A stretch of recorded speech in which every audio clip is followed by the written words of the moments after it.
5000 puan peşinat, %0 faiz, banka yok. 60 ay vade, %5 ekstra indirim ile Geçitkale Olea Kıbrıs'ta sizi ev sahibi yapıyoruz. Noyan'da 50 yıllık güven.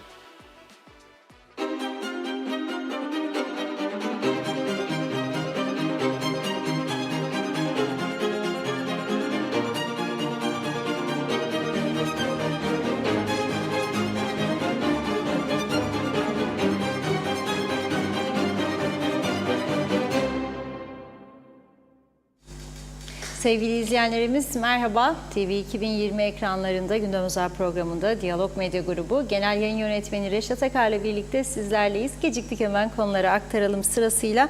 Evet, uzun yaz tatili sonrasında 1 Ekim günü yeni yasama yılına başlayan mecliste başkanlık krizi devam ediyor. Ulusal Birlik Partisi'nin koalisyon ortakları ile birlikte 29 milletvekili olmasına karşın önerdiği adaylardan herhangi birinin yeterli çoğunluğu alamaması sonrasında başlayan kriz devam ediyor.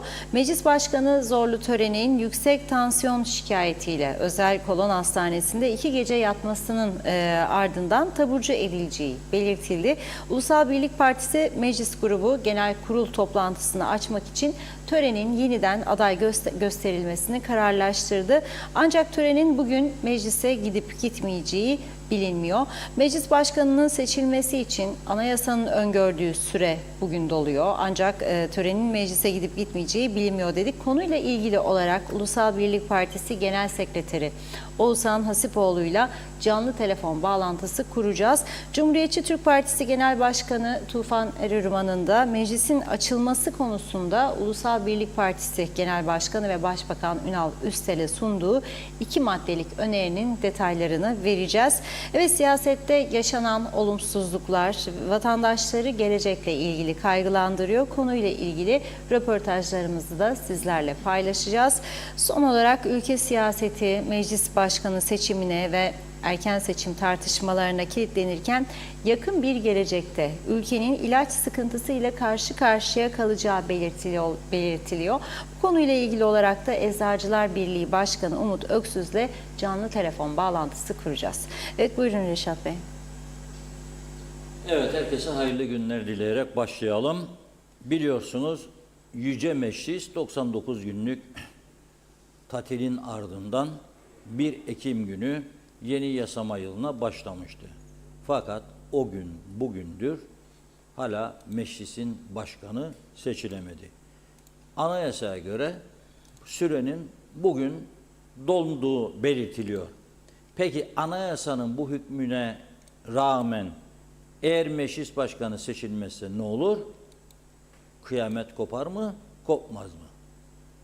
Oğuzhan Hasipoğlu, UBP Genel Sekreteri, aynı zamanda bir hukukçu olduğu için onunla canlı telefon bağlantısı kuracağız ve soracağız kendisine tabii ki.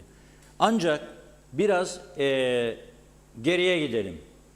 Ulusal Birlik Partisi öncelikle kendi içinde meclis grubu içerisinde meclis başkanlığı için adaylık seçimi yaptı. Çünkü 2 aday vardı. Başbakan Üstel ve arkadaşlarının adayı Faiz Sucuoğlu'ydu, eski başbakan. Ve ikinci aday ise şimdiki meclis başkanı Zorlu Töre'ydi. Yapılan oylamada Faiz Sucuoğlu kaybetti. Zorlu Töre Meclis Genel Kurulu'na aday olarak gösterildi. Fakat 23 oyun üzerine çıkamadı oyları. İktidardaki Ulusal Birlik Partisi'nin koalisyon ortakları Yeniden Doğuş ve Demokrat Parti ile birlikte 29 milletvekili var.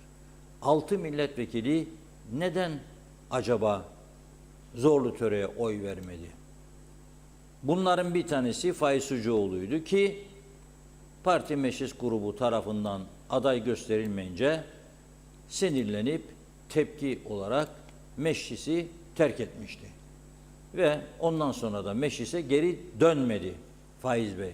Halen milletvekilliği sıfatı devam ediyor. Ama meclise geri dönmedi. Geriye kaldı 5. Şimdi bu 5 kimdir?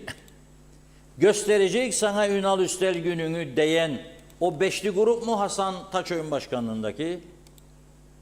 Yoksa sonradan kafa karışıklığı yaratılsın diye koalisyon ortakları vermemiş olabilir dediler. Koalisyon ortakları neden vermesin? Bir defa bakanlık koltuğunu kaybetmek ister mi bu adamlar hükümet krizi yaşanırsa? Bir daha bu hükümet düşerse ve erken seçime gidilirse bir daha bu arkadaşlar bakan olabilecek mi olamayacak mı kimse bilemez bunu. Kimse göz göre göre bakanlık koltuğu varken 270 bin lira da maaş varken milletvekilliğini kaybetmek ister mi?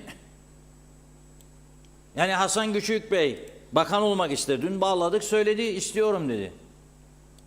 Tecrübelerim var dedi. Ama 270 bin de maaş var.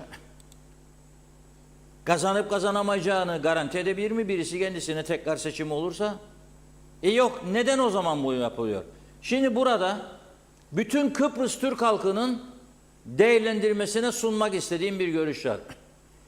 Bu anayasa hani 83'te sırf KKTC ilan edilsin diye ve sağı da solu da memnun edecek şekilde hazırlanan kurnazca bu anayasada yani milletvekillerinin sorumluluğu yok mudur halka karşı?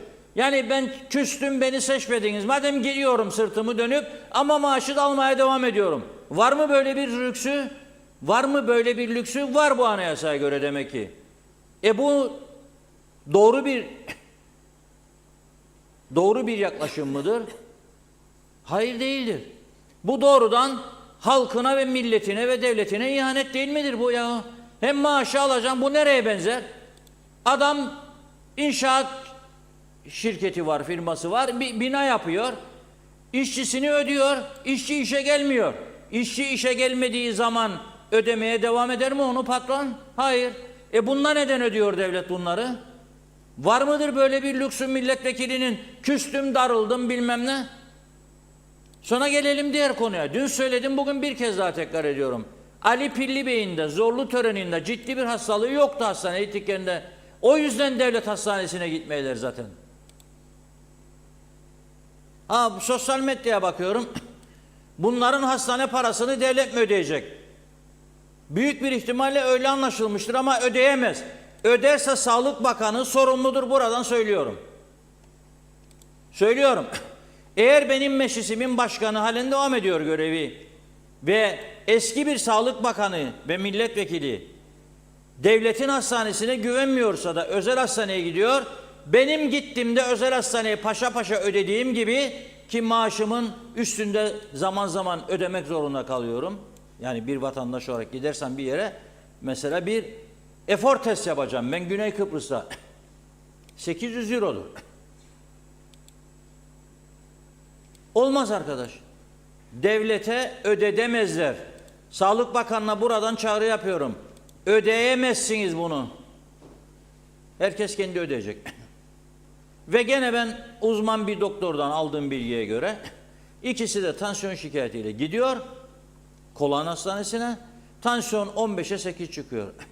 15'e 8 diyor doktorlar. Bu yaşta çok çok iyi diyorlar. Çok çok iyi diyorlar. O yüzden neden çıkmadılar dün iyi olduğu halde? Bir gün daha. Ali Pilli Bey o kadar bir inat, gerçekten Bafidigo inadı dediler. Ali Bey Baflıdır.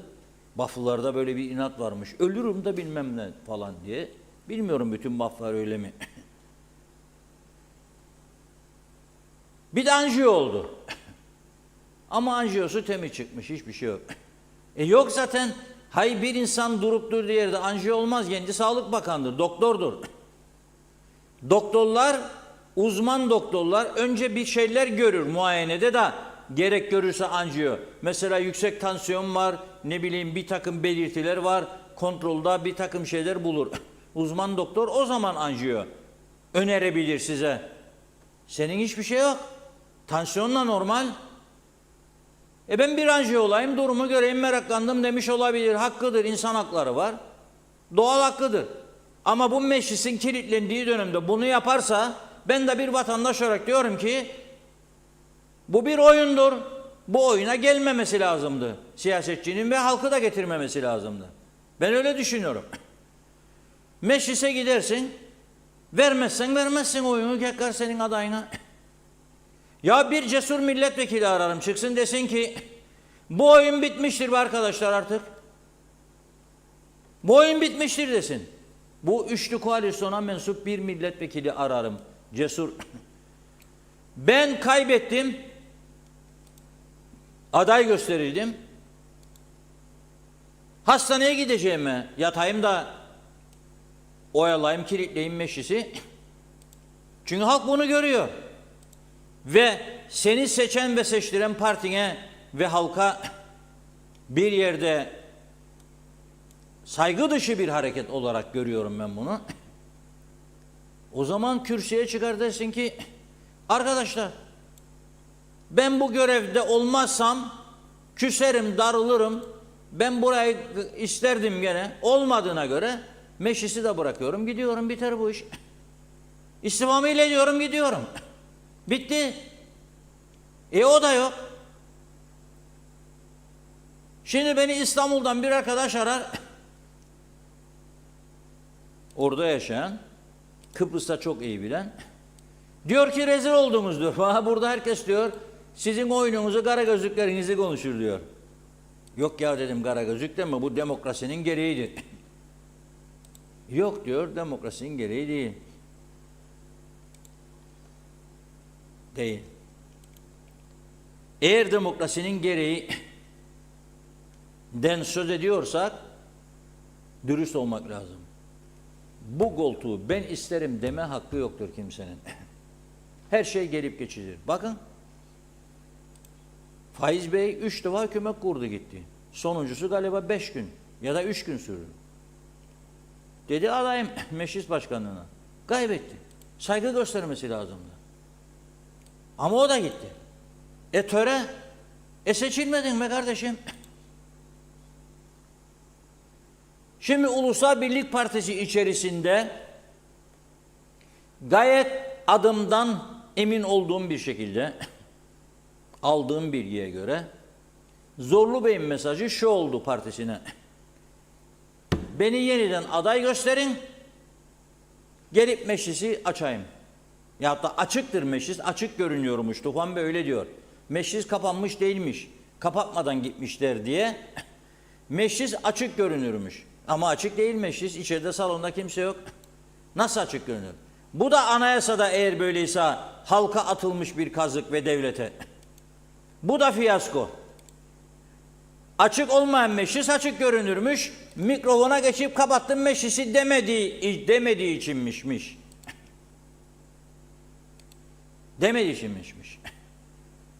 Zorlu Bey'in gidip oturumu devam ettirmek için meclis başkanlığına aday gösterme şartını UBP meclis grubu bugün oturdu ve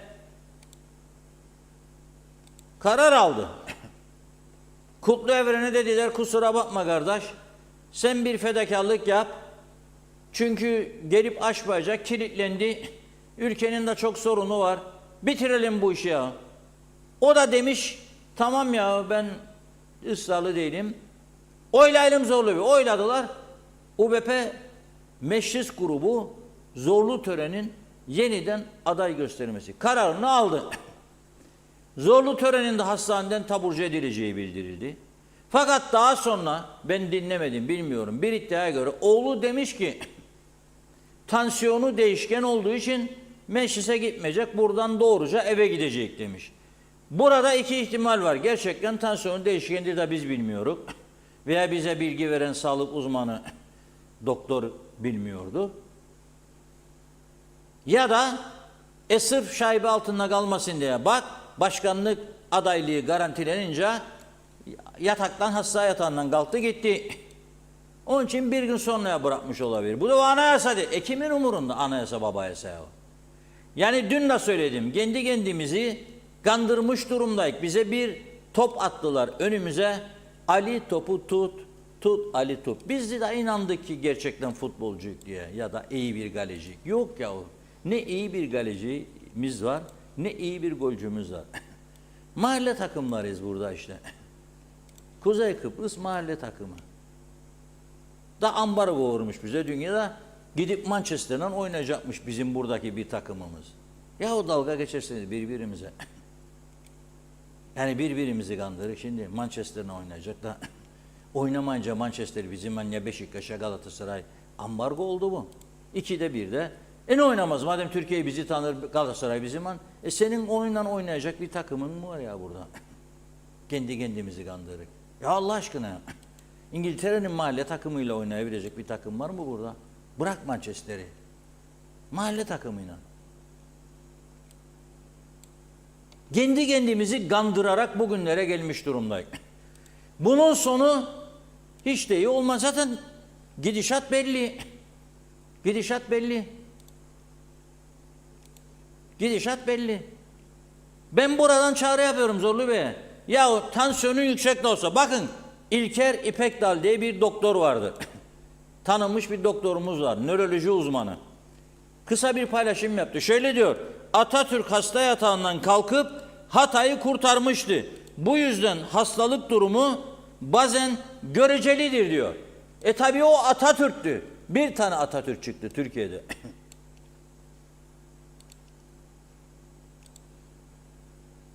Ama bu mesele yani sana bir mesaj veriyor.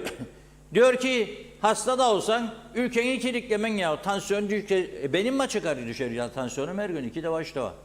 Bu meselelerle uğraşmak kolay mıdır? Bu meselelerle uğraşmak kolay mıdır? Haber trafiğiyle uğraşmak kolay mıdır? Doğru dürüst haber yakalayıp çıkıp karşınıza sizin her gün doğruları konuşmak kolay mıdır? Personel çalıştırmak kolay mıdır? Darbeler yemek kolay mıdır? En yakınlarından ayak oyunları görmek kolay mıdır? Bizim de tansiyonumuz çıkar iner. Ama görevimizin başındayız. Bir şey de olacaksa olacak. Allah alın yazısı. Neyse odur. Ama siz herkesten daha sorumluluk altındasınız yahu. Zorlu Bey git aç meclisi. Başkanlık istediğin ha seni öneriyorlar. Bir daha dene şansını. Kazandın. Kazanmadın. Çekil o zaman madem sağlık sorunun da var. İstirahate çekil. Dinlen. Emeklilik hakkınız da var. Yani benim bu önerimi samimiyetle değerlendireceğini düşünüyorum. Çünkü ona karşı benim kişisel bir tavrım yok.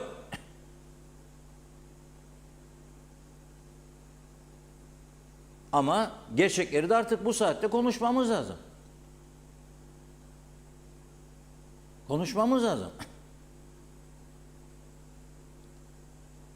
Ali Pilli Bey, ya bir doktor adam sana bir şeyin yoktur diyorlar da anjiyoisten olasın sen ya. Da ailesi de kızıyormuş eleştirenlere. Niye kızıyorsunuz ki? Siyasetçi her türlü eleştiriye açık olacak. Bakın hakaret olmadığı sürece, efendime söyleyeyim belden aşağı vuruş olmadığı sürece, yalan olmadığı sürece siyasetçi övülmeyi hak ettiği gibi eleştirilmeyi de hak edecek. Onu da sineye çekecek. Ne ya birbirimize yani şey mi yağ çekmek için mi meslek icra ediyoruz burada?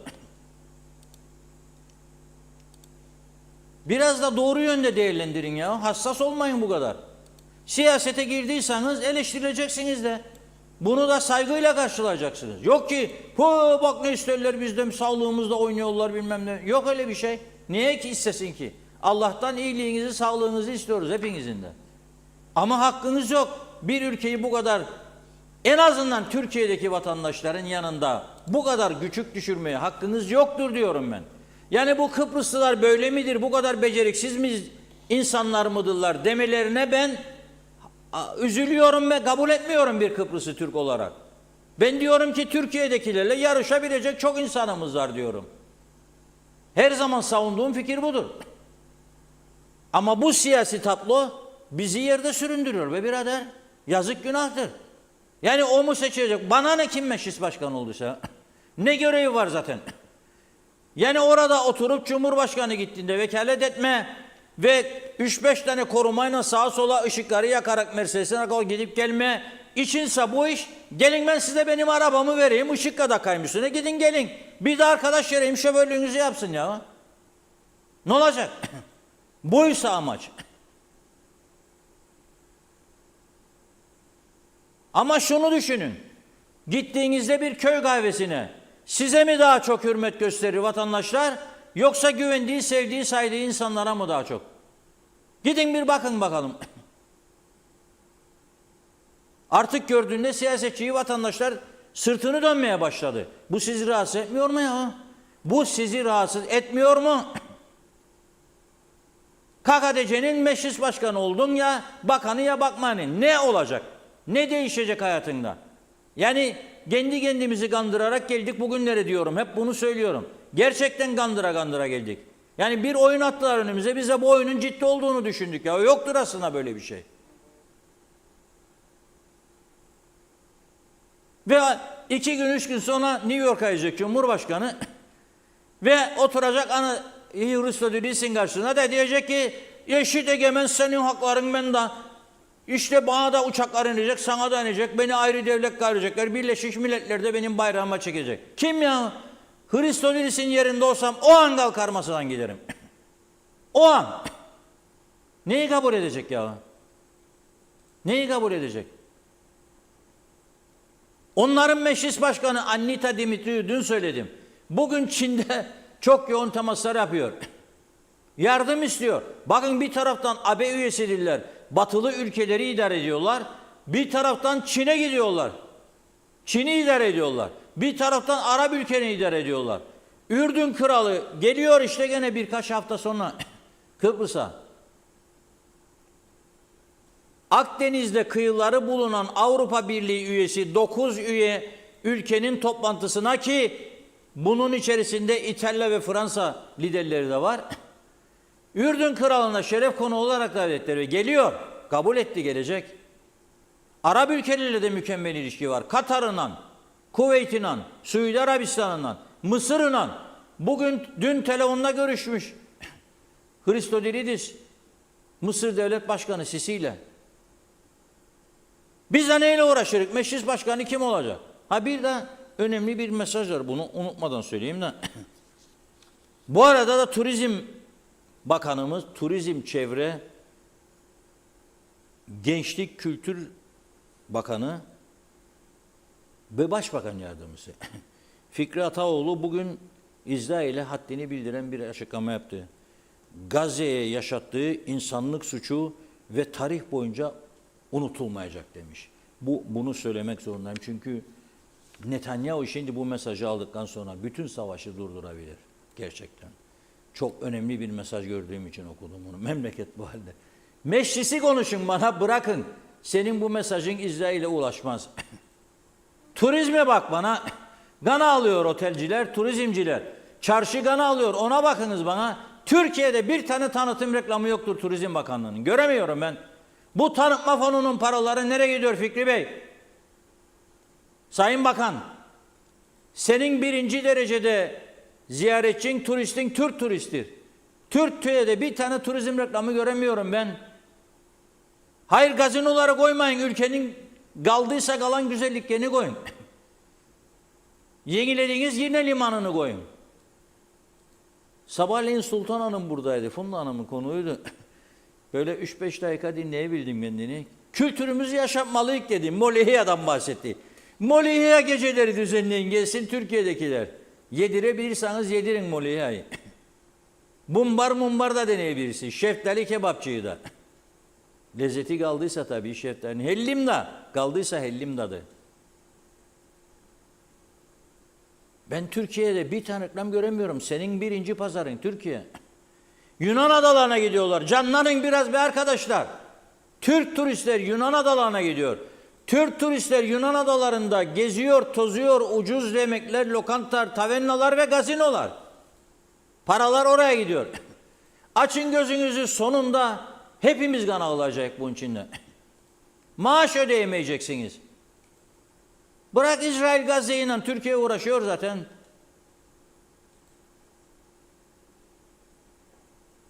Olmaz. Ya bir yıl sorunu var bu ülkenin.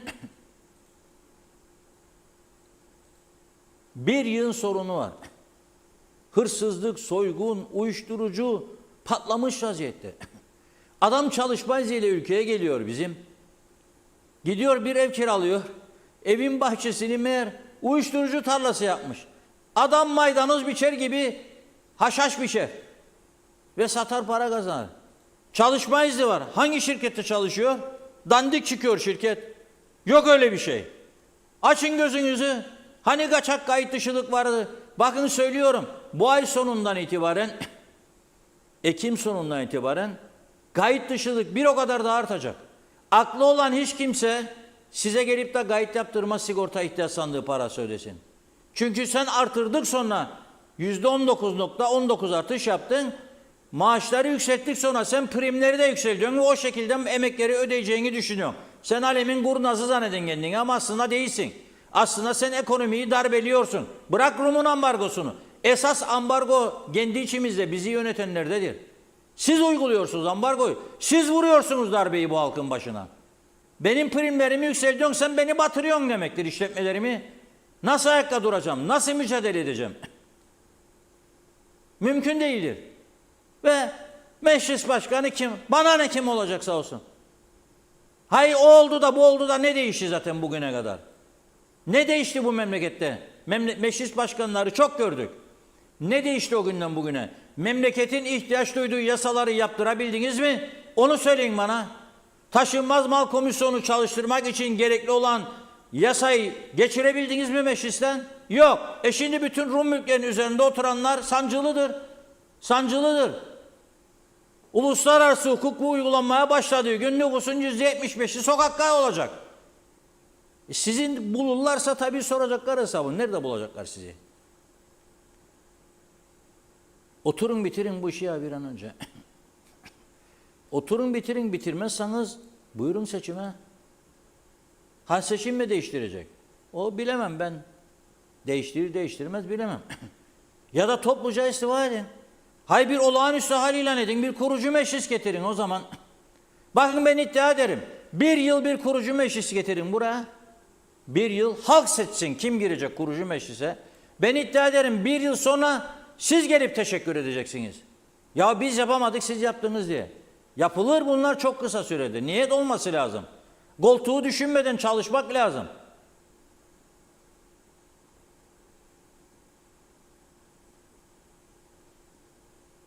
Peki ne olacak bu saatten sonra? Yani bu durumu Ulusal Birlik Partisi Genel Sekreteri, hukukçu Oğuzhan Hasipoğlu'yla konuşacağız. Çünkü ne olur yani anayasayı delersen olur. Sonra biri gidip şikayet edebilir mi etmez mi? Meclis, anayasayı delen meclis görevine devam edebilir mi? Meclis kendi kendini feshetmiş mi olur? Ne olur? Bunları ona sormak istiyoruz tabii sizleri aydınlatmak adına. Çünkü her kafadan da bir ses çıkıyor. Ha milletvekillerine söylüyorum. Herkes kendini dev aynasında görebilir. Bakan atamak eğer anayasada başbakan yetkisindeyse saygı göstereceksiniz. İstediğini atar, istediğini atamaz. Ama ben daha yaparım, beni getirsin getirmezse gösterin ben de günümü. Bunu yapmayın çünkü daha ağır teşhirler olacak bundan sonra. Bunu yapmayın. Hakkınız yoktur buna. Ve şunu da söylüyorum, siz en iyisini yapacak adam da değilsiniz. Hiçbiri meclistekilerin.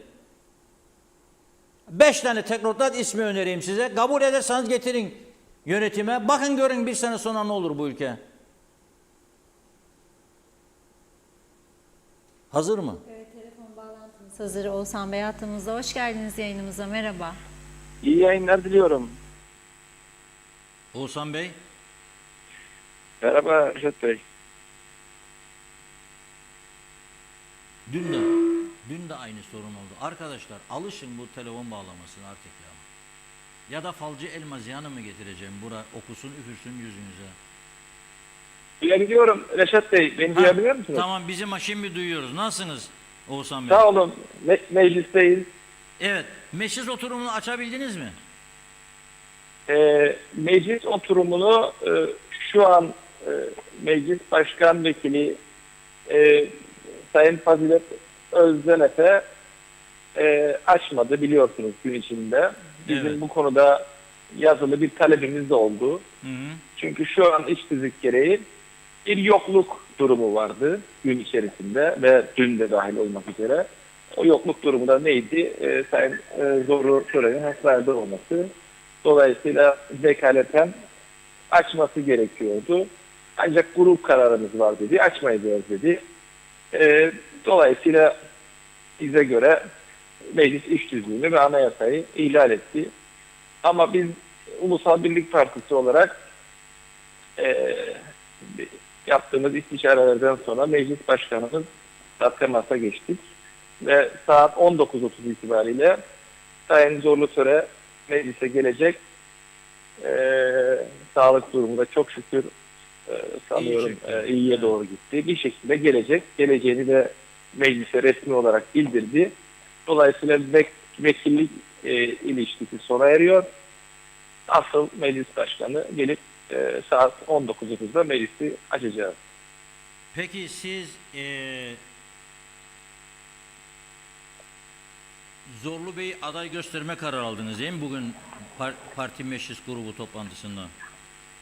Şimdi tabii bu konu görüşüldü ama tabii gelip Zorlu Bey'le yüz yüze görüşme imkanımız olmadı. Zorlu Bey'le de istişare edeceğiz ve nihai kararımızı vereceğiz. Peki 26'yı bulacak mısın bu da? Tam bütün milletvekillerinden bu konuda söz aldınız mı siz parti olarak? Evet, herkes sözünü verdi. Zorlu Bey'le 27 olmuş olacağız. Zorlu Bey'le 27 olacaksınız. Evet. Zorlu Bey'in 19'da meclisi açmasını bekliyor dediniz. Eğer bugün bu meclis Zorlu Bey yani tansiyonu çıkar ener demiş aile yakınları. Tansiyonu çıkar enerecek olursa da gelmez. O zaman anayasaya göre ne olur meclisin durumu? Şimdi tabii ihlal durumu olmuş olur. Çünkü bugün 10. gün ve anayasa diyor ki 10 gün içerisinde divanı seçer. Başkanlık divanını seçer. Yani Cumhuriyetçi Türk Partisi bunu bile bile anayasayı ihlal etmiş olur. Tabii sağlık durumunun sıkıntısı devam ederse ki inşallah olmaz Sayın Tören'in yarın tekrar bu denenebilir. Yarın da olmazsa cumartesi günü bildiğiniz üzere Sayın Cumhurbaşkanı New York'a üçlü görüşmeye gidiyor. Dolayısıyla o gittiği zaman ve hala da şu an varsayımlar üzerine konuşuyorum. Hala da Sayın Tören'in sağlık durumunda sıkıntı varsa ve gelemiyor ise o zaman Sayın Özdenet'e Cumhurbaşkanı'na vekalet eder. Ve en yaşlı üye bu durumda meclisi açmak görevini üstlenmiş olacak. Şu an biz o en yaşlı üye açma aşamasına geçemiyoruz. Çünkü Fazilet Hanım buna izin vermiyor. Ben diyor şu an yetki bende. Bende de herhangi bir hastalık hali, yokluk hali yok. Ben meclis başkanıyım ama açmıyorum. Fazilet Hanım Roma'ya tatile gönderin. Önerin kendisine. Yurt dışına çıkarsa evet o zaman en yaşlı üyeye geçer. O bir yokluk hali. Roma'ya geçin de maceralı oldu diye. Şimdi Paris'e gönderin bence Fazilet Hanım. O da olur. Peki şunu sorayım. En yaşlı üye Ali Pilli Bey mi? Evet. O da hastaymış ama anjiyo yaptı. Çok şükür iyi çıktı Ali Bey. Durumu. Evet. Ali Bey'in kapısını çalarız. Böyle bir durumda tabii ki. O da olmazsa Kutlu Bey var. Kutlu Bey. Ali Bey de olmazsa Kutlu Bey ondan sonra sırada. Evet. Bir yol bulunacak diyorsun ama son dakika haberini verelim izleyicilerimize bir daha. 19'da Yüce Meclis'in toplanması bekleniyor değerli izleyiciler. Bunu Zorlu Bey'le de teyit etmiş durumdalar. Ve Ulusal Birlik Partisi Meclis Grubu Zorlu Bey'i yeniden aday gösterme kararı aldı. Oğuzhan Hasipoğlu Bey diyor ki 27 oy garantisi var. Yani söz aldık diyor arkadaşlarımızdan. Öyle mi Oğuzhan Bey? Evet tabii hükümet ortaklarımızdan da aynı şekilde. Hükümet ortaklarından. Peki son bir soru sorayım size. Cumhuriyetçi Türk Partisi Genel Başkanı Tufan Bey bugün Ulusal Birlik Partisi'nin Başbakan ve Parti Genel Başkanı Ünal Bey'e 2 maddelik öneri sunmuş. Bu önerilerin içeriğini öğrenebilir miyiz? Ben biraz bir şeyler bilirim ama bir size sormuş olayım. Siz daha yetkilisiniz. Tam içeriğini bilemiyorum ama arkadaşlardan duyduğum ne ben genel başkanımızdan konuştum bu konuyu ne de Tufan Bey'le ama duyduğum erken seçim noktasında ısrarcı Cumhuriyetçi Türk Partisi. Diğer vekil arkadaşlarımızdan konuştuğumda edindiğim bilgi bu. Biz de bu şansı bir daha seçime gidip de kaldığı yerden biliyorsunuz meclise ara verildi. O aradan sonra tekrardan bir yeni meclis başkanı seçme denemesini yapmak istiyoruz. Ve bu süreyi de tamamlamak istiyoruz. Seçemezsek o zaman tabii ki bu alternatifleri konuşuruz. Evet, benim aldığım bilgiye göre 15 Aralık'ta erken seçim kaydıyla Fazilet Hanım açsın meclisi diye birinci öneri. İki, eğer 15 Aralık olmazsa işte en erken bir zamanda Şubat ayı belki veya Mart ayında erken seçime gitme şartıyla meclisi açalım şeklinde bir öneri sunduğu belirtiliyor Ünal Bey'e. Şimdi tabii Tufan Bey'in zaten bir açıklaması var bugün. O da diyor ki bu yaşananları temize havale etmenin yolu erken seçimdir diyor. Ulusal Birlik Partisi'nin bir erken seçimden çekincesi var ki hiç erken seçime yanaşmıyor. Nedir burada esas sebep? Çekincemiz yok. Erken seçime de en hazır parti olarak Ulusal Birlik Partisi'nin olduğunu söyleyebilirim. Çünkü hiç seçim süreci bitmedi bizde. Çizmeler tabiri yerindeyse hep ayağımızdaydı. Bu çizmeler hiç çıkmadı. Seçime de çok kolay adapte olabilen bir partiyiz. Ama vermiş olduğumuz sözler var. O sözlerin yerine getirilmesini istiyoruz. Bu 2 yıllık dönemi en iyi şekilde halkımıza hizmet ederek gerçekleştirmek istiyoruz. Biliyorsunuz son 20 yılda belki 10 yıl Cumhuriyetçi Türk Partisi iktidardaysa 10 yılda Ulusal Birlik Partisi'ydi ve hiç uzun süreli hükümetler olmadı maalesef. 1 sene, 1,5 sene. Biz bu 4 yıllık, 5 yıllık süremizi değerlendirip halkımıza verdiğimiz sözleri 2027 yılı geldiği zaman eğer gerçekleştirememiş isek o zaman halkımız sandıkta günü geldiğinde kararını verir. Ama sözümüzü, verdiğimiz sözleri tutuyor, icraatlarımızı gerçekleştirmişsek o zaman da Ulusal Birlik Partisi ile yoluna devam eder halkımız. İşte projelerin gerçekleştirilebilmesi için, verilen sözlerin tutulabilmesi için uzun soluklu hükümetlere ihtiyacı vardır ülkemizin. Yoksa 1 yıllık, 1,5 yıllık hükümetlerle herkes ancak bahane uydurur icraat yapmak yerine. İşte süren bitti, hükümetten gittik, o yüzden bu reformu yapamadık der. Geçmişte de hep bu böyle olmuştur. Biz halkımızın bizi verdiği yetki süresinin sonunda sınamasını istiyoruz. Bu da en doğal hakkımızdır diye düşünüyoruz. Parlamenter sistemdeyiz. Yasamayla yürütme birbirinden ayrıdır. Kuvvetler ayrılığı vardır biliyorsunuz. Dolayısıyla yasama faaliyeti bugün itibariyle inşallah açılacaktır, gerçekleşecektir. Hükümet işi başkadır, yasama işi başkadır. Evet, Oğuzhan Bey çok teşekkür ediyoruz verdiğiniz bilgi için. Özellikle meclisin saat 19'da Zorlu Bey'in başkanlığında toplanacak olmasıyla ilgili açıklamanız nedeniyle de sizlere teşekkür ediyorum. Vatandaşlarımız, izleyicilerimiz bunu duymuş oldu. Şimdi bütün dikkatler 19'da Yüce Meclis'in toplantısına yönelecek. Sizlere başarılar diliyoruz. İnşallah bir daha benzeri durumlar yaşanmaz. İnşallah, inşallah. İyi yayınlar diliyorum. Teşekkür ederiz, sağ olun. Evet, durum böyle. 19'da gözlerimiz Yüce Meclis'in birleşiminde olacak. Zorlu Bey yeniden aday önerilecek, meclisin oturumunu açacak, aday önerilecek ve meclis salonunda bulunan milletvekilleri arka odaya geçerek oy pusulasını doldurup sandığa atacaklar. Sonra büyük bir heyecanla oylar sarılacak. Eğer Zorlu Bey 26 veya üzeri alırsa yeniden meclis başkanı ilave edilecek. Bu arada bütün sorunlar çözülmüş olacak. Toplumun yaşadığı bu bir haftalık gerilim de yanına kalacak. Şimdi mesajlar. Buyurun Funda Hanım. Evet, hızlıca başlayalım. Mehmet Uluçaylı, Şerife Turgay, Derya, Hüseyin Boşnak, Kemal Osman Ceyhanlı, Hüseyin Nuroğlu, Aytaç Bey, Oğuz Aynalı, Erdal Yarkın iyi yayınlar diledi.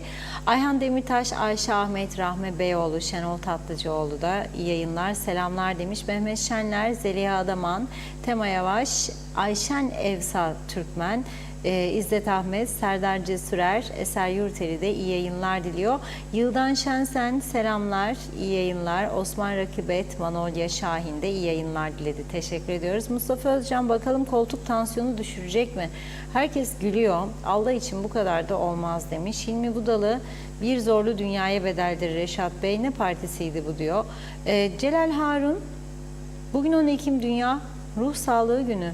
Ruhunuzu arıtın, iyilik için yaşayın. Özgürlük ve iyilik ruhu iyileştirir. Mehmet Uluçaylı beşli grup açıklama yaptı. Biz oyların kenarlarını katladık, olumlu oy kullandık dediler. Vermeyen beşli kimler acaba? Sayar Eker, eski sigara fabrikasına meclis yaptık. Bu işe yaramaz meclisi. Bundan sonra çocuk yuvası yapalım. Mehmet Uluçaylı, eğer devlet hastanesi dururken özel hastaneye giden vekiller cebinden ödemeli. Devlet hastaneyi öderse vatandaşı da ödemeli. Yalandan hastalık numarası yapan vekil ve meclis başkanına yenik düşmemesi gerekir. Başbakanın yenildiyse zaten her zaman boyun eğecek. Fevzi Mehmetçioğlu, ne köy olur ne kasaba diyor. Hasan Nihat Erduran, anjiyo başarılı olur, damar açılır, rahatlar. Gerek kalmayabilir demiş. Geçmiş olsun. Ayşe Latif, hiçbirine inanmam, isteklerini yaptırsınlar diye çekildiler. Ayıptır, günahtır bu halka ama müstahaktır bizlere. Ercan Kızılkaya, Zorlu Töre ve Ali Pillen'in hasta bahanesiyle hastaneye yatmaları ve bir türlü Yüce Meclis Başkanı'nın seçilememesi bana göre senaryodan başka bir şey değil. Kubilay Kuyucuoğulları, aynen katılıyorum, ağzınıza sağlık demiş. Mehmet İnancı, Reşat Bey bugün sanki şarkı varsa Cem Karaca'nın rezil olduk, rüsva olduk şarkısı güne oturur. Hasan Nihat Erduran, grup kararı var zaten UBP'de, sadece uygulanması kaldı. Arif Yüce Türk, bunlar da etik hiçbir şey yok Reşat abi, ülkeyi düşündükleri falan da yalan, dertleri koltuk. Ali Cevat, hayırlı yayınlar. Reşat abi, inat konusunda gerçekten süpersiniz. Bazı buff'lı arkadaşlarım var diyor. Boşuna söylemiyorlar. Bir zeytini 5 defa da yerler gelenekleri varmış. Cemil Kurç, hep oyundan zaten mamayı bırakmıyor. Şimdi aday gösterdiler kendini, gelip açacak. Halkı düşünen tüm UBP'liler buna oy vermesin. Mustafa Eraslan, ne koltukmuş bu koltuk, hep bal. Abdurrahman Albayrak, Reşat Bey, Faiz Sucuoğlu'nun hakkını ne yapacaklar? Hasan Taçoy'un hakkını ne yapacaklar? Verilen sözleri tutamıyorlar. Hepsi kendi menfaatini düşünür. Gürsel Karagözlü, Zorlu Töre hem hükümet edenlere hem de ana muhalefet CTB'ye yine sol, birine sağ kroşe vurarak onları nakavt etti. Nazime Nalbant, Londra'dan herkese selamlar. Her şeyin iyi olmasını dilerim. Kaç gündür seçemediler. Sular durulmuyor. Herkes birbirini suçluyor. Böyle olunca hangi iş olacak? Tartışmalarla bu işler olmuyor demiş. Yazık, Reşat Bey hep doğruları söyler. Bizlere aktarıyorsunuz. Sonsuz teşekkürler. Hasan Nihat Erduran, Zorlu Bey devam etmeli. Grup kararı gereği yazmış. Fatma Gürer, töre 19.30'da meclise gidecekmiş diyor. Cemil Kurç, abi şimdi sen Atatürk örneğini verdin. Yarın Yüce Meclis Başkanı diyecek Atatürk gibi ben de hasta yatağımdan kalkıp kurtardım KKTC'yi. Evet, Fatma Gürel'in mesajı yine. Ali Pillancı oldu. Sağlık durumu iyi. Ali Köl, tansiyon yükselince limon yenir dedi. Mehmet İnancı, Zorlu Bey artık torunlarına bakacak, gidecek evinde istirahat edecek diyor. Diğer mesajında da Kıbrıslı Türklerin bazıları kıskanç ve fesattır Sayın Akar. Açık açık görülmektedir. Nokta. Mustafa Mania, bunlardan ne köy olur ne kasaba. Cemal Tuncer'i, koltuğu duyup hasta yatağından kalkıp tekrar gelirse çürümüşlük tam olarak teyit edilecektir. Yazıklar olsun. Nazime Nalbant diyor ki, İnşallah her şey iyi olur. Yine zam oldu. Hap ve ilaçların üzerine zam yapmışlar. Her gün alıştılar diyor. Böyle nereye kadar? Hiç durmayacak bence. Vicdanlara sığmaz mı soruyorum demiş. Hasan Nihat Erduran, New York'ta yemek ve tavla atacaklar sadece. Adam 63 işgal ve istilasında devleti ganimetledi. Statükosunu korur. Niye çözüm istesin? Zaman oynar. Atmamızı bekler sadece. BM'yi de uyutur. Filistin'de uyuduğu gibi. Osman Cepheoğlu, meclis başkanı seçilemedi. Tansiyonu çıktı. Milletvekili seçilmezse kalp krizi geçirecek herhalde. Bu ne hırs demiş Yüce Meclis. Turgay Gezen, çok şey yaşandı ancak günün sonunda hiçbir şey olmamış gibi iktidar ve istikrar denilerek yola devam edilecek. Bu halka böyle bir yönetim müstahaktır diyor ve daha başka bir şey de söylemek istemiyorum. Bu da Lale, gezmeye giderler gider paralar yazmış. Sığırakar fakir ülkede arabasız olan yok. Herkes Türkiye'nin parasıyla turist oldu. İzzet Ahmet istikrar, yola devam, vatan millet, Sakarya, bayrak, şehit hepsi de diyor nankör yaptınız. Mehmet İnancı İsraillilere bizim Turizm Bakanımızın mesajı nereye Reşat Bey demiş. Kıbrıs'a gidip de Moliha'ya yemeden ölmeyiniz sakın. Kader Güner'i bu devlet bizim değil, bizim seçtiğimiz milletvekillerinin, bakanların, müsteşarların devleti tüm imkanlarını kendileri kullanacaklar. Vatandaş da bunların refah içinde yaşamaları için kölelik yapacak. Zamanında Sayın Denktaş Bey KKTC'yi kurarken bir ay içinde anayasayı yazdırdı ve bu anayasa vatandaş için değil kendilerini korumak için yazıldı. Vatandaşın hiçbir anayasal hakkı yokken sayın büyüklerin her şeye hakkı var. Bu yüzden bir arşın ilerleyemedik. Bu hükümet artık suyu kızdı, artık gitmesi lazım. Gelecek olanlar da elini taşın altına koyması lazım diyor. Celal Harun trafik değil çile ve rezalet diye başlamış mesajına. Başta başkent Lefkoşa olmak üzere ülkenin birçok bölgesi de trafiğe çıkmak büyük sabır ve cesaret istiyor. İçinden çıkılmaz hale gelen trafik keşmekeşi sürücüleri çileden çıkarıyor. Cezaevi trafik ışıkları ile Girne Lefkoşa ana yolundan Gönyeli çemberine ulaşmak tam bir işkence. Mustafa Mania, Reşat Bey çok üzüldüm demiş. 25 aile buradan güneye gittiler dedi. Evet bakıyorum. İzzet Ahmet 1996 yılına kadar ambargo mu vardı diyor. Tutturdunuz ambargo dersiniz. 50 yıl bizi bir kapıya muhtaç ettiniz dedi. Aynur Yüzügüler iyi yayınlar dilemiş. Erkan Kaya çürük domatesi 100 liraya yemek zorundasınız yoksa üretici batar. Üretici ikinci arabasını alamaz, çocuğunun özel okul masraflarını ödeyemez diyor. Mehmet Uluçaylı'yı da okuyalım. Ellerinden gelse koltukları alıp eve götürecekler. Yok bunlar halka bırakacaklar demiş Mehmet Bey. Çok mesajımız var. Yine devam edeceğiz. Teşekkür ediyoruz. Buyurun. Evet, şimdi özelden de çok mesaj geliyor. Teşekkür ediyorum. Zorlu Bey'in tabii meclise gidecek olması olumlu bir gelişmedir. Çünkü halk bunu izliyor. Yani artık meclisin bu durumu halkın bir numaralı gündem maddesi oldu. Tabii markete giden, kasaba giden adam o saat meclis başkanı kim olacak onu düşünmez. Ama gelecekle ilgili kaygıları artar. Yani mesela işraat yapmayın. 10 gündür meclis işiyle, başkanıyla uğraşan hükümetin ay sonuna nasıl maaş yetiştireceği, gümrükleri nasıl gümrük gelirlerini artıracağı, nasıl kayıt dışılıkla mücadele edeceği, gelirleri artırıcı ne tür adımlar atacağı, bunlar hiçbir şey yok ortada. Yani hükümet bunlarla ilgilenemiyor. Tamamen buna kilitlenmiş vaziyette. Bu bitecek, ondan sonra bütçe maratonu başlayacak. Ekim'in ortasına geldik. 2025 yılı bütçesi var. Tabii bu 2024 bütçesinin açıkları mecliste gene çok ciddi tartışmalara yol açacak. Onu da biliyoruz. Ama bunu aşmak lazım. Yani var ya hani bir insan derler kendi ayağını kilitler. Biz kendi ayağımızı kilitlemiş durumdayız şu anda. Yani 99 gün tatilden sonra şunu da söyleyeyim. 99 gün bu meclis tatilde olduğunda bir eksikliğini hisseden var mı? Ülkenin hissettiği bir sorun var mı? Bence yok. Çünkü açık olduğunda da buradan sizler oturduğunuz yerden, iş yerlerinden, iş adamları, çalışanlar çağrı yaptığında da dediğinde yasaları düzenleyin, yeniden günün şartlarına göre oluşturunuz. Memleketin özellikle suç patlaması karşısında daha caydırıcı cezalar getiriniz falan dediğinde vatandaşlar yaptılar mı bunu zaten? Dinleyip bu çağrıları yapmadılar. O zaman 99 gün tatilde hissetmedik tabii. Var yok.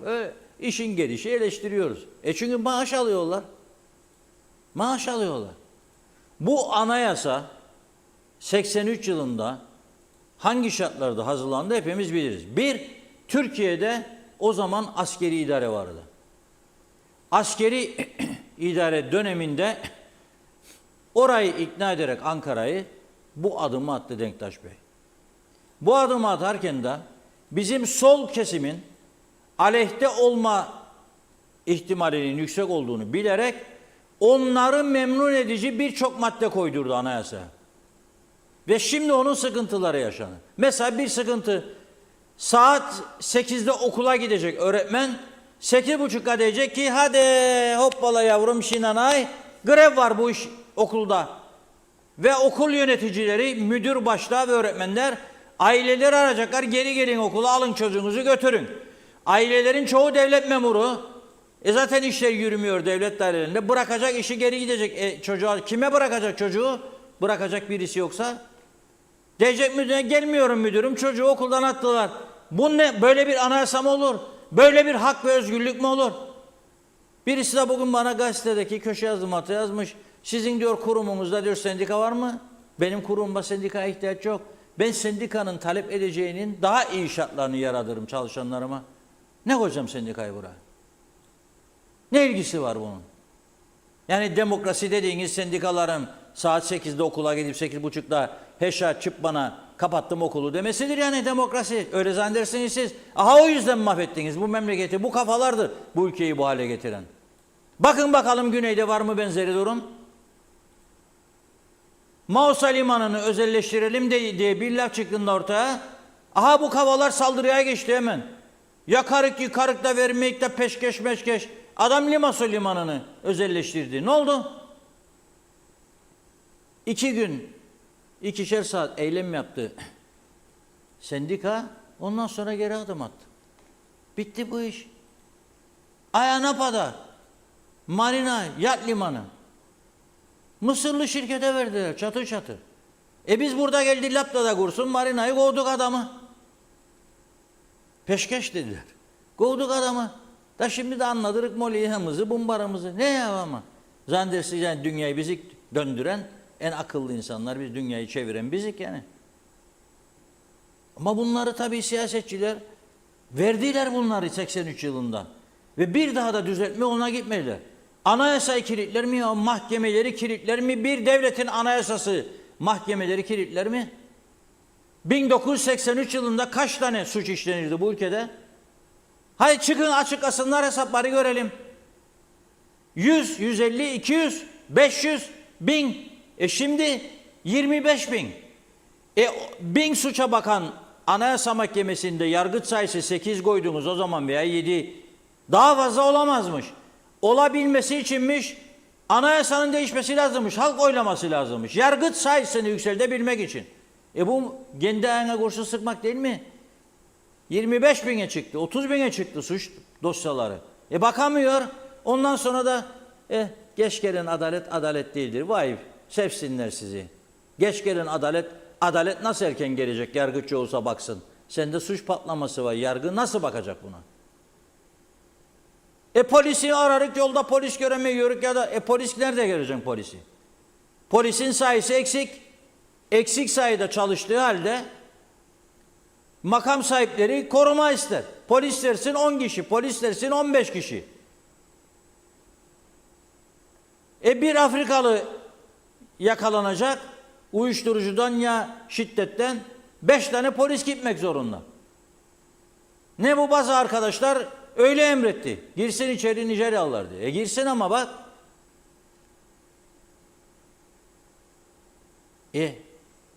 Türkiye'den heyet gelecek. Hadi bakalım. Bütün polis alarmda. Önde 10 tane motosikletli, arkada 7-8 tane araba, 100 tane polis onun peşinde. Nasıl çıkacak bunun içinden? Öyle bir anayasa çıkarıldı ki o dönem tamamen kilitledi bu ülkeyi. İyi tarafları var mı? Belki vardır bazı iyi tarafları. Ama bu anayasayı değiştirmek lazım. Var mı gündemlerinde arkadaşların değiştirsinler? Yok. O yüzden olağanüstü hale ihtiyaç vardır bu ülkenin. Ama yok ki mevcut siyasiler gidecek, oturacak, düzelecek bunu. Zaten onlar yapmaz. Yaparlarsa yaparlardı. Bu ülkenin köklü bir değişikliğe ihtiyacı var. Bunun için de kendi kendimize yapamayacağımıza göre benim düşüncem bir çözümdür. Avrupa yasalarını getirip uygulayacaksın burada. Bakalım saat 8.30'da gidip okula da hoppala yavrum şinanay grev var da yapabilecek mi bunu? Hadi buyurun. Avrupa ister zaten hepimiz istiyoruz. Buyurun. Buyurun.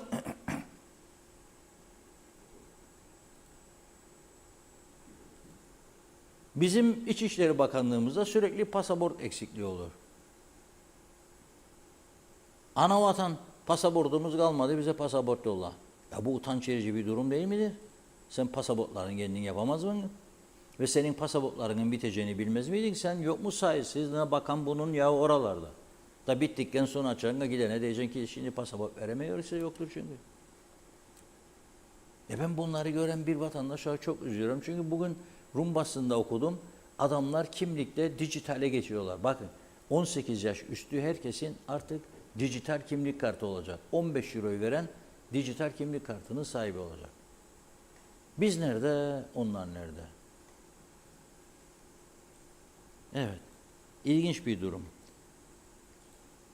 Tabii vatandaşın konuşması yetkilileri belki birazcık tahrik eder, teşvik eder diye biz çok önem veriyoruz. Ve dolayısıyla bugün Ömer Kadiroğlu'na dedik, ister havada uç, ister karada, ister denizde sor bakalım. Memnun mular ülkenin bu gidişatından? Ve gelecek için umutları var mıdır? Ne şekilde umutludurlar gelecekten? İzleyelim. Sizin için bu ülkenin en önemli sorunu ne? Benim için geçim derdi, insanların geçinememesi, zamlar, gece yatırık mesela sabah kalkarak korkarak artık bugün ne zam gelecek, neye zam gelecek, ekonomik kötü. Maalesef bu da iyi idare edilmeyen bir ekonomi var burada. Yani her taraf bağlılık. Yani derler ki zam verdik %19, %19, %100 versen ne olacak bu memlekette? Hiçbir şey olmaz. Yani ekonomik sıkıntılar sizin için en önemli sorun da. Tabii ekonomik sıkıntılar, geçim derdi, çocuklarımızın ülkeyi terk etmesi. Yani Ona geliyorum. Çocuklarınız, aileniz için burada bir gelecek görüyor musunuz? ben yok. Ben 50 yaşındayım. Bugüne bir geleceğim olmadı. Bu saatten sonra çocuğumun nasıl geleceği olacak? Hiçbir gelecek yok burada. Yani ben düşünüyorum mesela çocuklarımın ayrı nasıl alacağım? Benim çocuğum 2 tane, bir oğlum bir kızım var. Kızımı evlendirdim ben bu sene.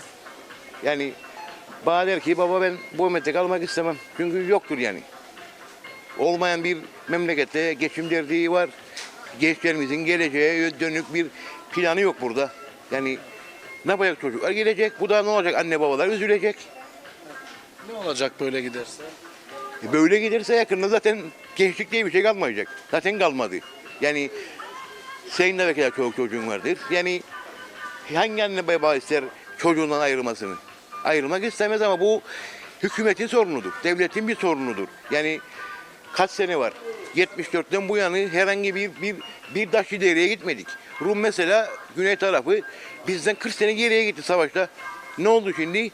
40 sene geçti, 40 sene üstüne geçti. Memleket artık bitti. Gerçekten bitti. Çok teşekkür Teşekkür ederim. Mesela Reşat Akar'a teşekkür ederim. Reşat Akar'dan dinlemezler. Adam bir yol sunmak ister kendilerine. Her gün söyler. Belki de 50 sene var söyler. Bir kere dinlemediler. Dinleselerden çok şey olur. Kim ister ya memleketinde huzur içinde yaşamamasın? Ben isterim huzur içinde yaşamaya. Ben çocuklarım, ailem, bütün Kıbrıs halkı olarak huzur isterim ben. Ama bu devletin sorunu. Devlet yok. Geçim derdi. Seçim derdi bitti, geçim derdi başladık. Başka? En önemli sorun geçim. Geçim. Nedir mesela rahatsız olduğunuz konu? Hayat bağlılığı. Millet burada geçinemez. Adamlar koltuk peşinde koşuyor o tarafta. Bir meclis bakanı seçemediler. Birbirlerine suçladılar. Ne diyeyim artık? Çocuklarınız, aileniz için burada bir gelecek görüyor musunuz? Maalesef. Neden? Neden? Çünkü gidişat hiç iyiye gitmiyordu onun için. Çok sorun var ama tabii bizim halkımız da biraz duyarsız bazı şeylere. Eskiden mesela çok daha samimiydi insanlar. Ondan sonra biz kendimiz yetiştirirdik her şeyi. Şimdi ben geçen gün markette brokoli sordum. 189 lira yurt dışından gelirmiş. Yani biz yetiştiremiyoruz, hep hükümete buluyoruz, her şeyi olmuyor. Halkımızda da var sorunlar. Evet, o O zaman üretim en önemlisi. Üretim çok önemli. Yani her şey için biz her şey rahatlığa alıştık. Ekmek elden su, arabalar cayır cayır yollarda. Peki bu ülkede çocuğunuz ve aileniz için bir gelecek görüyor musunuz? Şimdilik görüyorum da ilerisi için benim çocuklarım tabii büyüdü, torunlarım var. İleride bilemiyorum ne olacağını. Endişeleriniz var. Endişelerim var. Hele bu esrar, eroin neyse kötü alışkanlıklar çok yayıldı memleketimizde maalesef. Her gün okuduğumda gazeteyi ben de diyalog alırım. Hep baş sayfada aynı şeyler. Bu kadar onu Hint keneviri ekmiş bilmem birinin üzerinde bulunur, öbürünün arabasında bulunur. Yani bunlara bir dur demenin zamanıdır ama maalesef. Ülkenin en önemli sorunu sizce ne? Hükümetsizlik. Önce hükümetsizlik, sonra ekonomi. Yalnız şunu da belirteyim. Deveye demişler boynun eğri, ya nerem doğru demiş. O hale geldik, doğru yerimiz kalmadı. Hep sorundur ülkem olduğu gibi. Ve devlet dairesine gittiğimizde yoktur sorunumuzu çözen. Peki aileniz ve çocuklarınız için bu ülkede bir gelecek görüyor musunuz? Hangi çocuğum yanımda? Hepsi ülke dışındaydı. Gelmeyi düşünmüyorlar. Ben zorluyorum. Gelecek göremiyorum maalesef çocuklarım için. Ne olacak?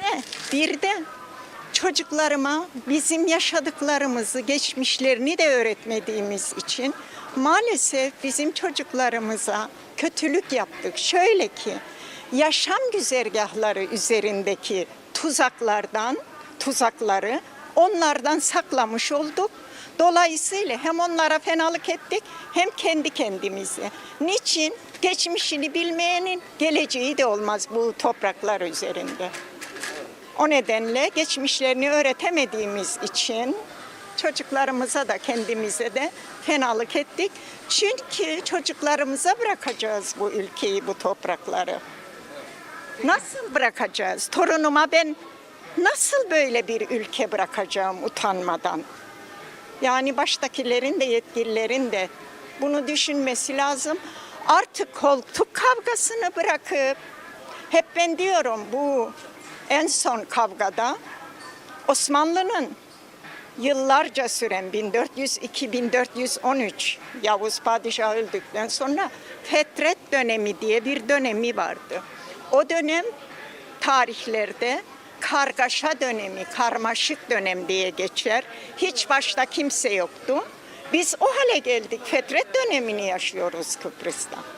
Ne olacak böyle giderse? Şimdi çok olumsuz konuşmak, beni herkes eleştirecek, çok olumsuz konuşacağım eğer konuşursam. Her şeyi kaybedeceğiz. Bu bizim neslin yıllarca bedel ödeyerek aldığı toprakları, onu da kaybedeceğiz. Bak biz bu ülkede birlik bile değiliz.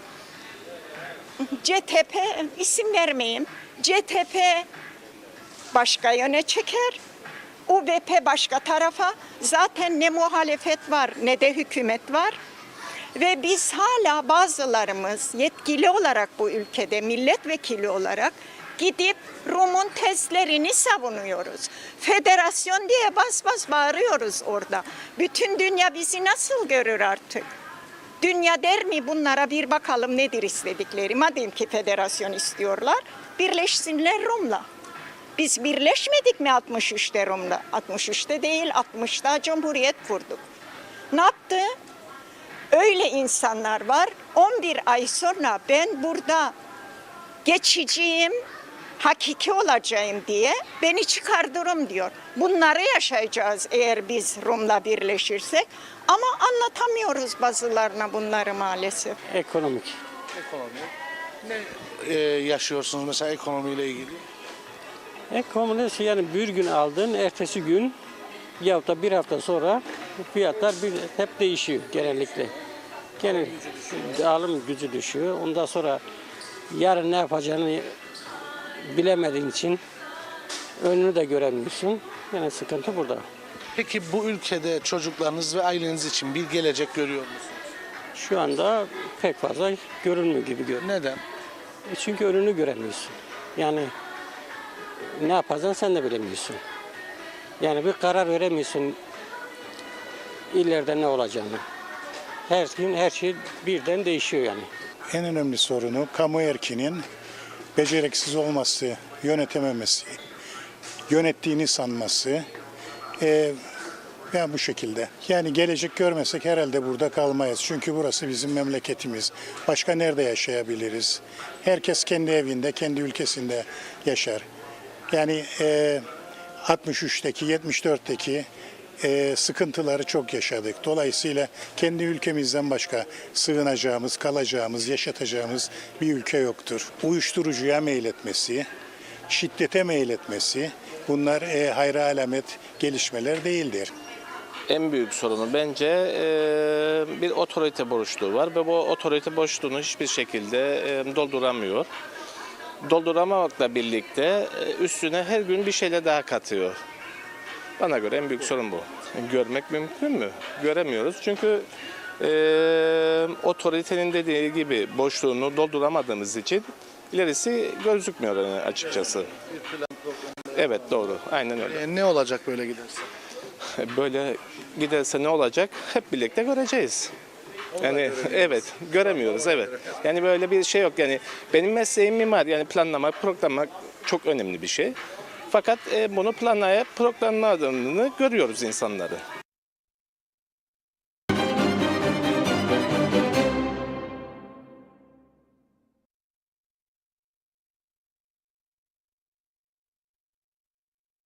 Evet, vatandaşların görüşleri böyle. Yani gelecek umudunu kaybediyorlar. Aslında güzel bir şey değil. Güzel bir memleketimiz güzeldir. Bakın her şeye rağmen yani çok bozduğumuz yer var.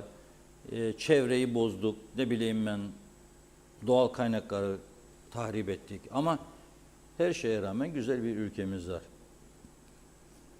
Bu ülkeyi düzeltmek için herkes elinden gelen gayreti göstermelidir. Fakat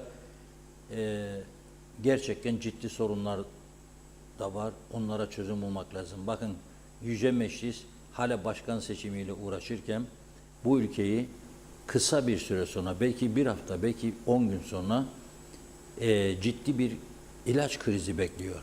Bunu nasıl çözeceğiz? Geçmiş yıllarda Avrupa ülkelerinden ilaç ithali Türkiye'den daha fazlaydı. Sonra bu çark tersine döndü.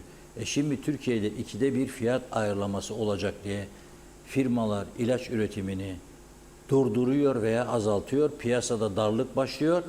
Türkiye piyasası dar olunca tabii Kuzey Kıbrıs'a satışlar da duruyor. Hastalar çaresizlik içinde kalıyor. Bu konuyu dün Eczacılar Birliği Başkanı Umut Öksüz sosyal medya paylaşımında dile getirmişti. Şimdi de kendisi canlı telefon bağlantısıyla bizlere son durumu aktaracak. Hazır mıyız? Evet, hattımızda. Merhaba Umut Bey. Merhabalar, kolay gelsin. Selamlar Umut Bey. Selamlar Reşat abi, nasılsın? Sağ olasın. Antibiyotik var mı piyasada? Az biraz kaldı. Var değil mi? Var, az biraz kaldı. Az bir miktar Son kaldı. demlerini oynuyor. Peki bu beklediğiniz gelişme nedir? Türkiye'de yeni fiyat ayarlaması dediniz dün. Ne zamana bu ayarlama bekleniyor? Normalde her sene Şubat ayında gelen Türkiye Cumhurbaşkanı'nın kararnamesi sonucunda açıklanan bir fiyat politikası sonucunda gelebilir zamlar. Fakat Aralık 2023'ten beridir ilaca zam gelmiyor. İlaca zam gelmediği için az önce senin de dile getirdiğin ilaç fiyat kararnamesinde bugün 1 Euro'nun karşılığı 17.54 TL. 1 Euro'nun reali bugün 37.63, yaklaşık 20 lira yakın bir zam var. Fark var, özür dilerim. Evet. İlaç firmaları da bu farkı sübvanse etmek için ciddi baskı yapıyor ve ilaca zam gelmesini söylüyorlar. İlaca zam gelmezse biz bu aradaki fark bizim tamamen zararımızadır. Biz bunu karşılayamıyoruz artık. Onun için ya ilaca zam yapın ya da ilaç sevkiyatını azaltacak, ilaç üretimini durduracak diyorlar. Şu anda da bir pazarlık içerisindeler. tahminimiz, dün ben açıklamamda 1 ay dedim ama bu gidişten 1 aydan daha da kısa bir süre olacak. Bu da günün sonunda gene ne olacak? Önümüzdeki 1-2 hafta içerisinde ciddi bir ilaç krizi doğacak. Bunu bekliyorduk. Her sene bekliyoruz zaten. Bugün aldığım başka bir bilgi var. Son 1 haftadır, az önce siz de değindiniz, Avrupa'dan gelen ilaçlara, özellikle İngiltere ağrı kesicilerde birçok kalemde ihracat yasa uygulamaya başladı. Önce kendi vatandaşım diyor, önümüz kış diyor. Gene maymun çiçeğidir, mpox hastalıkları, koronavirüsü gibi bir sürü salgınlar bekliyoruz diyor. Onun için önce ben kendi ülkeme yetecek ilacı ülkemde tutayım, akabinde ihracata açayım diyor. O yönde de sıkıntılar bizi bekliyor. Ama suni gündem ne yazık ki ülkemizin gerçek sorunlarının önünde bir türlü duvar gibi dikili bir şekilde duruyor. Peki bu Avrupa'dan ithalat son yıllarda azaldı. Bunun gerekçesi yani bir zorlama mı var, yoksa Türkiye daha ucuz olduğu için mi ilaç eczacılık depoları diyeyim daha doğrusu buna mı, ondan dolayı mı yöneldi buna Türkiye? Yok, yani Avrupa ilacı bizim hayati ilacımızdır Reşat abi. Nasıl hayati ilacımızdır? Sürekli artık Türkiye'den ilaç gelişlerinde ciddi sıkıntılar yaşanır. Yeri gelir tansiyon ilacı, yeri gelir antibiyotik bile artık gelemiyor bir şekilde adaya. Eczacı depoları ne yapar? Piyasa eksiklerini hemen Avrupa'dan tedarik eder. Son 2-3 yılda dövizin bu şekilde çıkması, devletin ilaç girdi maliyetleri olan %5 KDV, %4 stopajların hala daha gündemde olup ciddi paralar, vergiler alması, taşımacılık ücreti, navlun gibi ücretler eczacı depolarının üzerine kalmasından dolayı artık bu ülke eskisi kadar Avrupa ilaç gelemiyor. Peki, ne yazık ki. bir soru sorayım. Siz Eczacılar Birliği olarak mesela Güney Kıbrıs'tan birçok şey ithal edilir. Zivaniye bile gelir satılır. Ben mesela Zivaniye istediğimde Türk tarafından alırım. Var artık. Evet. Hemen hemen fiyatları da aynı. İlaç ithal edebilir misiniz? Sıkıştınız mesela ve Güney Kıbrıs'ta ilaç firmaları var. Ben biliyorum ve gayet de etkili Avrupa kalitesinde. Oradan alma imkanı var mıdır? Eğer ilaç Güney Kıbrıs'ta üretilirse yeşil hat tüzüğüne takılmadan kuzeyden geçirip yasal bir şekilde satılabilir. Sizin de bahsettiğiniz gibi şu anda Güney Kıbrıs'ta özellikle 4-5 tane ilaç firması var ki senede 80'den 100 milyon euro aralık bir ihracatları var yurt dışına. Evet. Ciddi bir güç var o tarafta. Çok doğru, Ama biliyorum. gelelim bu tarafa bakalım. Az önce yayınınızda bir tane hanımefendi brokoli 189 TL dedi. Domatese de bakın. Domates de 120 TL. Ama gelin bir aspirinin fiyatına bakın. Sizi kalp krizinden kurtaran aspirin fiyatına bakın. 71.57 TL. Böyle dengesiz bir ülkede yaşıyoruz. Dünya nelerine uğraşıyor? Biz burada nelerine uğraşıyoruz? Dün yaptığımız açıklamanın devamı gelecek bu arada. Çünkü bu suni gündemlerin arasında ülkenin gerçek sorunlarının kaybolmasına biz izin vermeyeceğiz. Özellikle sağlık yönünden. Bu konuda Kıbrıs Türk Eczacılar Birliği tüm üyelerimizden, meslektaşlarımızdan kamuoyu önünde hasta bilgilendirmelerde fazlasıyla yer almaya başlıyoruz artık. Son bir soru sorayım. En çok hangi ilaçlar tüketiliyor Kuzey Kıbrıs'ta? Son zamanlarda depresyon ilaçlarının tüketiminde artış olduğu iddia ediliyor. Doğru mu bu? Tüketiminde artış var. Daha da acısı özellikle antidepresan kullanımının yaş oranı çok düştü Reşat Bey. Evet. O daha da acı. Yani bugün tansiyon, şeker, kolesterol 3. antidepresandır. Bu antidepresanların kullanımı çok düştü. Yaş olarak çok düştü. Hekimlerden çok fazla çocuk hastalarımızla ilgili antidepresan ilaçlarının reçete edildiğini görüyoruz artık. Bunun da sebepleri artık herkesin takdiridir. Gelin bir gün bizim eczanemizde durun. Toplumun tükettiği ilaçlara bakın. Toplumun nasıl bir sağlık sıkıntısı ve psikolojik sıkıntısı içerisinde olduğunu kendi çıplak gözümüzden göreceksiniz zaten. Evet, çok teşekkür ediyoruz. Kolay gelsin. Gene ilerleyen Hepinize kolay günlerde gelsin. bağlantı kurarız. Tabii ki de kolay gelsin. Evet, diyor ki Umut Öksüz diyor ki antidepresan kullanımında aşağılara yani yaş oranları düştü diyor. Çocuklara kadar indi diyor. Şimdi burada ben tabii şey değilim tabii, profesör değilim, doçent doktor da değilim ama benim gözlemlediğim bazı doktorlar da işin kolayına kaçıyor. Geliyor kendisine birisi diyor ki çok kötü durumdayım, eşim beni aldattı, ya eşim yetersizdir, ya bilmem işte şudur budur falan. Erkek veya kadın fark etmez. Biraz konuşuyorlar. Belki ikinci seansta çıkarıyor reçeteyi. Bu sana yardımcı olacaktı. Geceleri uyuyamıyorum doktor hanım diyor ya da doktor bey. Ne olacak benim bu halim? Hiçbir papatya çayı rahatla. Onu da içmiyor. Kimse demiyor kendisine başka bir şeyle uğraş. Şimdi klasik müzik dinleyen de kalmadı. Ben ona da üzülürüm çok. Şıkkır şıkkıdı şıkkıdı. Onunla adam uyur mu o müziği koyarsa dinlesin? Kültür ona döndü. Kültür ona döndü. Tavukları pişirmişim diyor. Onu dinleyen adam nasıl uyuyacak? Aklına başka bin bir türlü şey gelir. Uyku varsa da gider. Ama bir klasik müzik dinlese, bir de papatya çayı içse çok güzel uyur. Yapmazlar bunu, ne yapayım ben? Şimdi depresan kullanımı artı çok tehlikeli bir durum. İnsan sağlığına verdiği, vücuda verdiği zararlar saymakla bitmiyor. Buyurun Funda Hanım. Yerden devam edelim mesajlarımıza.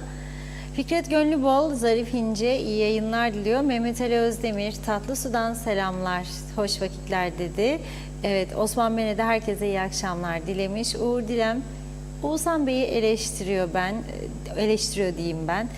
Daha doğru olur. İzzet Ahmet 2,5 yıl geçti. Kudret Hoca dışarıdan, CTP içeriden sonuna kadar muhalefet yaparlar. Kullanmak doğal hakkı diyor. Ertal Kızıl, yüzlerine bulaştırdıkları bu durumu yine CTP'yi suçlayarak halkı kandırmaya çalışıyorlar. Yeter artık demiş, utanın. Hasan Nihat Erduran, seçim fuzuli masraftır, aritmetik vardır zaten mecliste. Ali Tuziner, daha sen meclis başkanını seçemedin demiş. Orhan Aslan, Ulusal Birlik Partisi şu anda erken seçime gitmeyi göze alamaz. Giderlerse tablo üzerinde çok şekiller değişecek. Hatta güçlü olarak bilinen birileri belki de sandıktan çıkamayacak. Büyük risk. Hasan Kebapçı, akıl alır gibi değil. Yüce dediğin meclisin itibarını 2 paralık ettiğin koltuk uğruna değdi mi diyor. Mustafa Kombo, bugün mesaj yazmayacağım demiş. Kolay gelsin. Mustafa Bey yazın. Ayşegül Ömer, Oğuzhan Bey daha uzun projeler derken neyi kastetti? Satılmayan yerleri satmak, yarı batmış ülkeyi tam batırmak, halkla artık dalga geçmesinler, yasayı okuyup insanlara kulak verip istifa edip gitsinler, o da yetmez siyaseti bıraksınlar, aynı yüzler 50 yıldır görüyoruz diyor, ceplerine işlerler, gençlere bıraksınlar demiş. Cemener, milletimiz Sayın Besim Tübak'a çok şeye borçlu. Poker turnuvası için kendi gayretleriyle en az 1000 yabancı ve paralı turisti ülkemize getirmiş, tam bir gurur tablosu. Ali Cevat, heyecanla TV başındayım diyor Reşat Bey. Yalanlarını bir kez daha gözümüzde görüyoruz, yazıklar olsun demiş. Ulaş, ünü vardır, Çakmak Hasan, Kibrit Hüseyin yazdı. İsmet Sencer, harikasınız demiş. Ömer Meraklı Muhtar, kolay gelsin. Tiyatro bu akşam tam kaçtaymış diyor. Film de yok, hiç olmazsa tiyatro seyredelim. Selçuk Özenli, vatan millet bayrak diyenlere bak. Meclise şantaj yaparlar bunlar. Ülkeyi bu kadar düşünür. Mehmet İnancı, Reşat Bey, onlara doğru yolu gösterdiniz. Bravo size demiş. Erhan Yapıcıoğlu, töre çocukları da geçti. Oyuncağını elinden almışlar gibi duygu sömürüsü yaptı. Koltuğu elinden alırlarsa sonra nasıl vatan millet Sakarya nutukları atacak?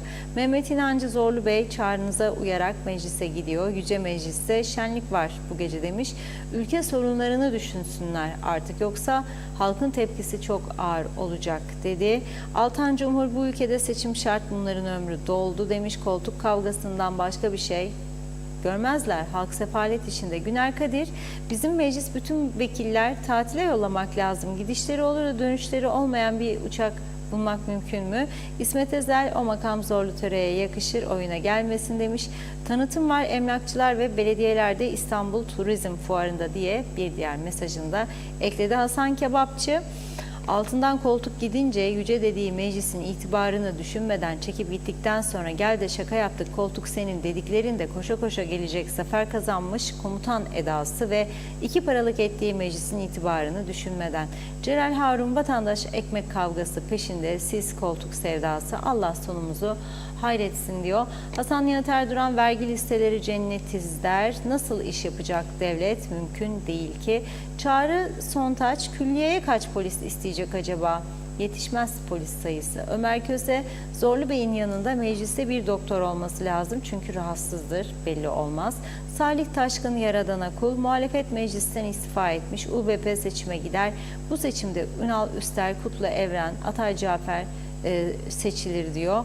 Mustafa Özcan bu ülkenin en büyük sorunu siyasetçilerdir. Başka hiçbir şey değil. Hasan Nihat Erduran eşit ticari iklimde KKTC uçar.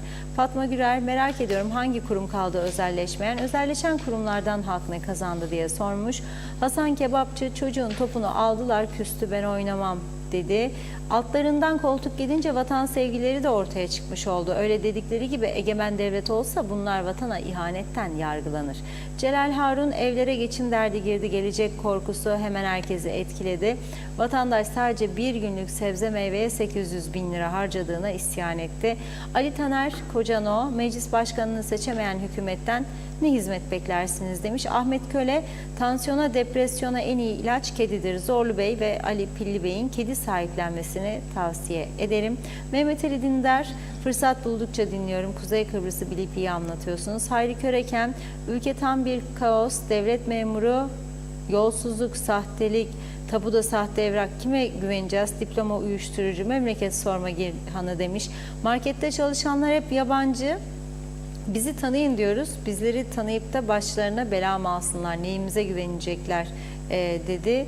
Bugün oldu teşvikler paraları, harnuf fiyatları daha açıklanmadı diyor.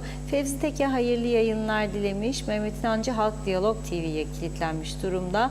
Özhan Ali TSE standartlarında Orta Doğu'da iyi olabilir ama AB standartlarında kıyaslanmaz. Hele de ilaç gibi ciddi bir konu diyor.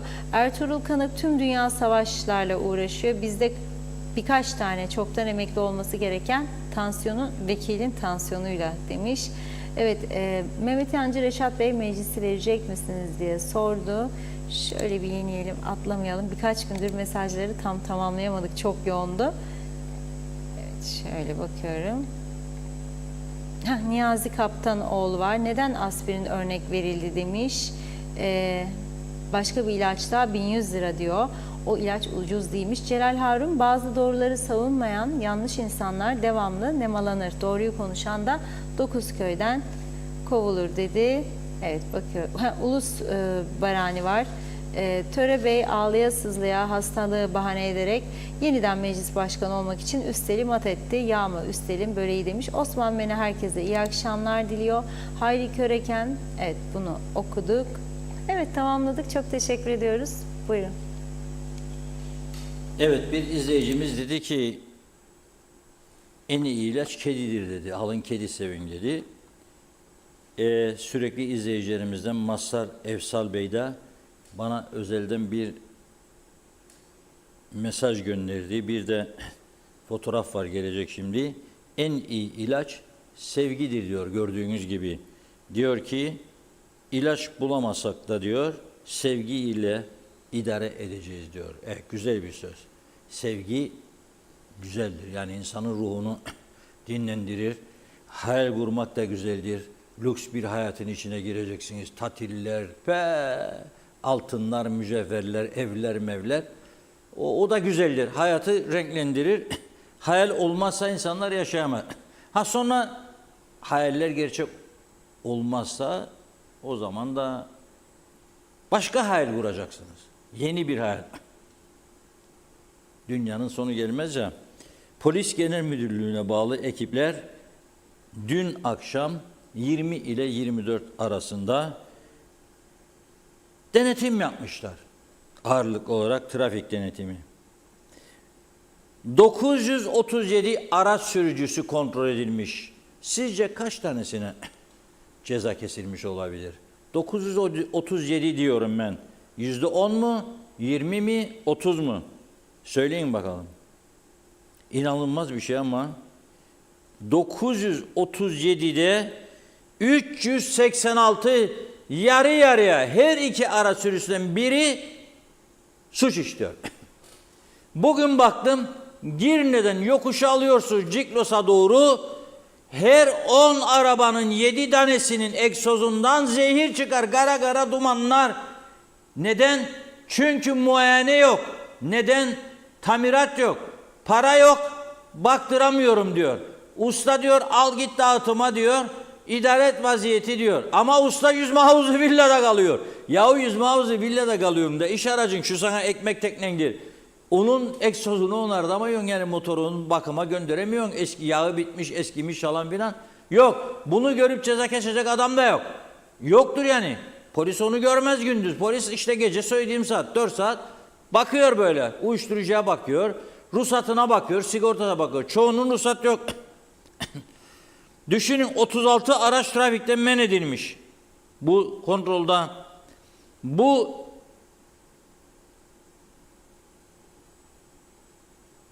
...386 araç sürücüsünden 84 tanesi sürat, 31'i ruhsatsız, 7'si kemersiz, 5'i sigortasız, alkollüsü var, cep telefonu 61. Konuşun da korkmayın. Türkcell'in tesisimi zengin edersiniz o kadar. Devam edin. Aşkım geliyorum, yoldayım, seni çok seviyorum, beni çok bekletme, mumları yak falan filan. Masayı hazırla. Pazarda onun için çok acıktım be hanım, gur masaya da geliyorum. O da olabilir. Akşama ne yiyecek? Ne istersen ye. Evet, durum böyle, yani üzücü. Çok sorunu var bu ülkenin. Bu ülkenin katı kurallara ihtiyacı var. Sen beni idare et, ben seni idare edeyim. Çak Ayşe, gördün bak o da Hüseyin'dir, bizim Hüseyincik çak yaptı bana, demek oyu benden banadır. Sen, bana ne sana oy vereceksen? 50 senedir bu ülkeyi böyle götürdünüz maalesef. Yazıklar olsun. 200 bin Rum'un evleri, yerleri, yurtları, her şey bize kaldı. Hepsini batırdık. Yollar da ondan kaldı. Çoğu yolları onları da çökerttik. Toprağına bir gider yollar. Bizim başarımız bu kadar. Hangi gücüyle masada eşit egemen falan filan diyecek? Olacak şey mi ya? Evet, bugünlük bu kadar. Yarın inşallah, maşallah. Ama bakın bir şey daha söyleyeyim sizlere. Sakın evde fazla mücevherat tutmayın. Ben biliyorum. Birçok insan diyor, bankaya koysam, ya yarın banka batarsa, ya bilmem ne. Evde kilit altında tutar. Şimdi Gönleli'deki bir etsacı bayanın evinde de Türkmenistanlı bir temizlikçi getirmiş. Geliyor gidiyor. Bayan uyanık. Evin sahibi takar yüzükleri, kolyeleri çıkar gider. Yerini gördü. Onun olmadığı saatte boşaltmış. Ama neler çıktı evden bakın.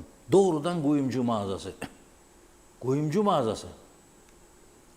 424 bin lira değerinde 80 adet çeyrek altın, 91.200 lira değerinde 30 adet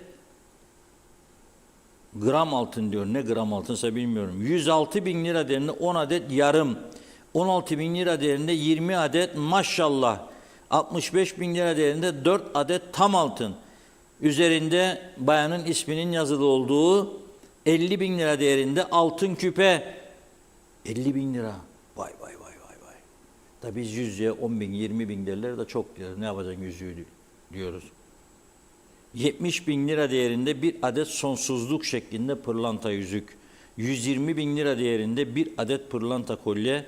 70 bin lira değerinde 18 adet düz altın zincir. Hepsini almış, gitmiş Türkmenistanlı Jamille Hanım. Ekranda görüyorsunuz. Birinci sorgulamada yok demiş. Öyle bir şey yok demiş. İftira atılıyor bana demiş. Polis sıkıştırınca hücrede de biliyorsunuz artık polis hücresinde tahta biti var. Tahta biti ısırdıkça Jamille Hanım'ı konuşmaya başlamış. Demiş ki evet aldım ve sattım. Parasıyla da demiş uçak bileti alıp memlekete gidip geldim demiş. Vatan hasreti gidermiş.